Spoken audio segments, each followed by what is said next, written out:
So hopefully by now you'll be familiar with the format, but for those of you who just saw Sprouted Away in the title and decided to jump in with this episode, a quick recap. I'll be reviewing the 23 Studio Ghibli movies, yes 23, not 21 or 22. They'll be based on the Japanese language versions, and I'll be talking about the English translations where applicable, and they're in no particular order. So feel free to stay tuned to see where Sprouted Away fits into my list, or I'm very happy for you to stop now and go back to the start and watch previous episodes. Either way, I'll be revealing the full list that we've reviewed so far in 3, 2, 1, here's the list. Okay, so the top 4 are still to be revealed. Will Sprouted Away make it into that list? Well, let's talk about it after we've discussed Pom Poko. At number 19 on my list, you'll probably be able to hazard a guess that this is an Isao Takahata movie. Of all the Takahata movies, this is the closest to that classic Miyazaki style that Studio Ghibli is known for, and that's probably the reason why it's a firm favourite amongst fans. However, for me, it just gets far too weird, far too fast for me to include it within the good section of my list. In broad strokes, the movie discusses the perils of humanity encroaching onto the world of nature, another familiar Miyazaki trope. However, Takahata just tells the story in such a surreal way, it's quite hard to take it seriously and to be entertained by the movie in my opinion. We follow the world of the Tanuki, which some of you might recognise from the Super Mario Bros. 3 video game, a group of shape-shifting animals whose forest land is being disturbed by human advancements in building. Some plot points are going to be spoiled, as it's the only way I can really describe this film, so skip ahead to the timestamp on screen if you want to just hear my final summation without any plot spoilers. I'll give you a wee second to do this. And now we'll get into it. So basically, the Tanuki have to decide what to do with the humans that are encroaching onto their land. This is handled rather well, without reducing us humans to cartoonish villains. However, the Tanukis discuss through many debates whether to kill us, try and reason with us, spook us, scare us away, etc, etc. These debates stretch a film's runtime so long, so early, that it really makes it hard to get into the pace of the film. While purely judging the film on its substance, it's actually a lot more nuanced than a very special episode type of movie. However, like I say, it just drags on so long, you'll feel as if you've been battered over the head with a very special message anyway. The nuance not really coming into it, as you just feel the burden of the runtime weighing down on you. There are a few spectacular scenes which almost makes the film worth watching, such as a parade that takes place. However, there are numerous scenes that should really have been trimmed in length, like the aforementioned parade itself. And this is a frustrating quality of this movie. There are some really interesting, good, dynamic pieces, however it's just so bloated in every aspect. The tone just doesn't seem balanced at all, with weighty moral debates giving way to fight scenes involving weaponised, well, you can see the censored version of the picture behind me. I don't think we need to go into it too much further. Besides the weaponised crotch areas, there's also a surreal obsession with chastity that the film focuses on so strongly that it's hard to recommend it to younger kids. However, the film's also very goofy in places that makes it hard to appeal to older kids as well. I'm just struggling to find out what the demographic for this movie was meant to be. It doesn't seem to fit into any kind of household.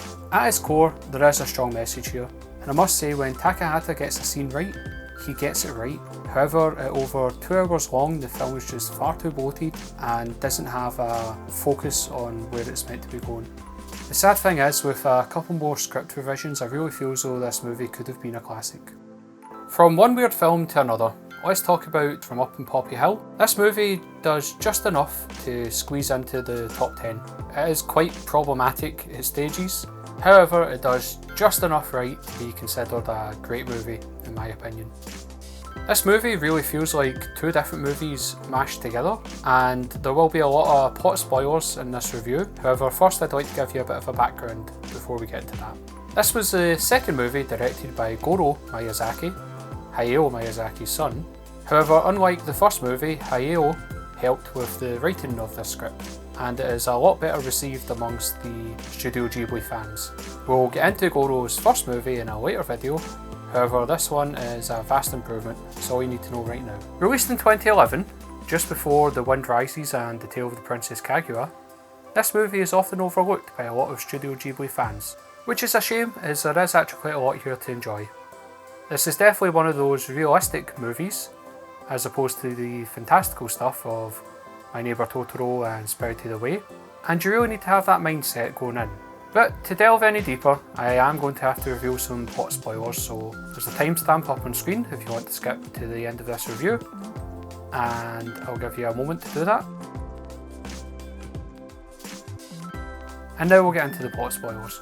So as I alluded to, there's basically two plots at play here. Plot A involves the destruction of a clubhouse on school grounds. The clubhouse has been run by boys for many years, and as such it is portrayed as being dirty and in a state of disrepair. So the girls of the school resolve to clean up the clubhouse to save it. Along the way, they create strong friendships in their fight to preserve this historical building, and all of the side characters are very well explored, from the chem club to the lone philosopher, all the way to the big boss in Tokyo that they're all trying to impress. Every side character in this movie is fully fleshed out and feels like a real person, a bit of a rarity in films I think, and one of the elements that definitely propels the movie up into the great category, into the top 10 of my list. Where it kind of loses itself and almost derails the entire movie altogether is in the secondary plot, the romantic family elements. Yes, the romantic family elements. You see our lead character, a girl called Umi, longs for a family. Every morning she gets up and raises a flag out to the sea, a salute to her dead father. There's a heartbreaking interview out there where Goro Miyazaki talks about the strained relationship that he has with his father, and how co-writing this film with him both exposed a lot of the emotional trauma that they had between them and helped rebuild some of the bridges between them. In the interview, Goro says that he empathised with Umi to the point where he often wondered that it would be better if his father Hayao had died rather than working away all the time and being so estranged from Goro. I mean, well, that's some heavy stuff. I can only imagine what working together on this film must have been like for the pair of them. However, as I say, the shared experience seems to have mended some of the broken bridges between them. So in that sense, I can understand why a lot of the movie focuses on the family life of the characters. Although we are already in the spoiler zone, there are major plot spoilers coming up now. So if you have any intention of watching this movie and not being shocked by anything, I would recommend skipping ahead to that timestamp. Seriously. However, if you're going to stick around, then we'll just get straight into it.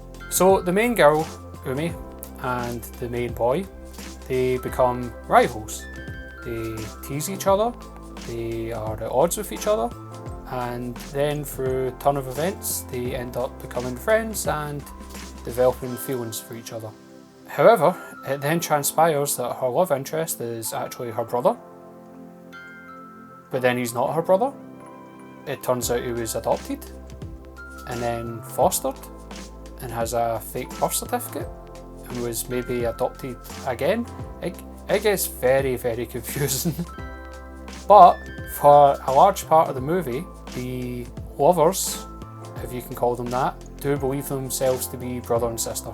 At one point, Umi declares that she doesn't care if she's related to the boy called Shun, and he says that he's happy she feels that way because he feels the same, and these supposed brother and sister embrace, and it's just so weird. It is weird, and like I say, it almost derails the movie entirely. I can't really see the tone that they were aiming for here. I can't see the message that they were trying to send. Were they trying to say that love conquers all? I don't get it. However, it does all resolve itself in the end as the pair, both figuratively and literally, abandon the whole clubhouse plot to race down to the docks to meet a character who basically spells out all of the connections between them and that they're not related. It's a bit of a poor ending in my opinion. The clubhouse elements are where the strength and, for me, the heart and soul of the movie lies. If it was just purely the entire movie about the clubhouse and all of the friendships and the dynamics within, then this movie could have easily been a lot higher on the list. However, as I said, the whole secondary plotline starts to weigh down the film the longer it goes on, and the whole race to the docks is such a contrivance. I had to really think long and hard as to where this film was going to fit into my list, and as it stands, it's propping up the top 10. What the film gets right, it gets incredibly right. Some of the directorial choices by Goro are sublime. There is one flashback scene in particular that makes me extremely excited to see where Goro's career can go from here. Maybe in time the film will tumble down my rankings, but my advice to you is if you're going to watch it, persevere, push through any weirdness that you feel about the movie, and trust me that it is actually good, well, great overall. I think it will probably stand up better to repeat viewing when you know where all the pieces actually fit. So here it is now, the moment you've all been waiting for. A movie that most would call a masterpiece, a film that even casual moviegoers know about, the most important, or perhaps second most important animated movie, just behind Akira. I'm talking about 2001's Spirited Away, a film that comes in at number 3 on my list. Now, don't click away, don't unsubscribe and decree me as a sham. There's a reason why it's number 3, and it has more to do with what films number 1 and 2 have, as opposed to what Spirited Away has not. Spirited Away is an absolute classic. It's definitely a movie that everybody watching this, if you haven't seen already, you should definitely go out and see at least once in your life. The film follows our heroine Chihiro, remember that name, as she gets transported to a fantastical land of spirits and witches, and explores the rather complex power structure within an otherworldly bathhouse. It is without doubt the best looking movie of Hayao Miyazaki's. Absolutely chock full of iconic characters. Even if you haven't seen the movie, you'll have no doubt seen the character No Face, who is the absolute star of the show. Every watch through of the movie for me just reveals more and more layers to the depth of his character. How do I even begin describing this movie to you if you haven't seen it already? Should I even attempt to? Should you just go in blind, safe in the knowledge that every scene, every shot almost, has an incredible amount of detail to it? I will say one thing for you, the usual Studio Ghibli tropes are on full display here, but you might find them a lot subtler, a lot harder to identify if you're playing along with your Studio Ghibli bingo card at home. For instance, elements of flight. Well, there's no airplanes here, there's certainly a lot of flight in this movie. You just might not quite register that the first time watching. You'll eventually notice those elements of flights, the lead female protagonist, the mysterious boy, the wizened elders, but the elements here actually serve the plot. The story is their overall reason to be, and the movie has an honest to goodness ending to it. This isn't an element that I would normally mention in a review, but the music absolutely plays a key part in this movie, dictating where the tone of each individual scene is going to go. Scenes which would be ambiguous in their meaning are led down paths of happiness, sadness, horror, creepiness, based on the score alone. The slightest, tiniest fault that I could find with this movie is that some of the intricacies of Japanese culture or historical callbacks can be missed to a lot of casual viewers. However, here I need to give a lot of credit to the English language dub, which further explains a lot of the subtler nuances more than the Japanese language with English subtitles does.